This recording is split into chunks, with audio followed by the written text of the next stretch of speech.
So I see you losers do not know how to jump trill. So I am Cell. I'm ranked 362 at this time.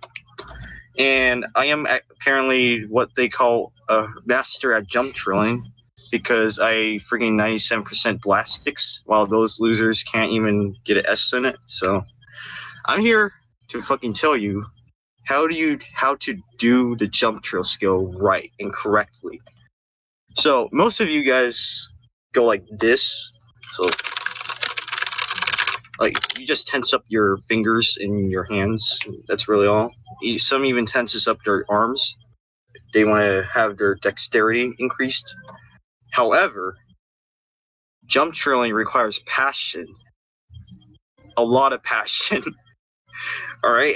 So instead of just staying in place like that, when you're jump trilling, you have to go all in and literally put all your emotion into it if you want to FC the jump trill. No, seriously. Do this. Like, this is a demonstration. Like, the jump trill's coming right now. Oh my god, I'm not going to do it. But then you go like this. And then all of a sudden, you FC it. What a surprise, am I right? But the secret is to passion, dude. You need to have the passion to jump trill.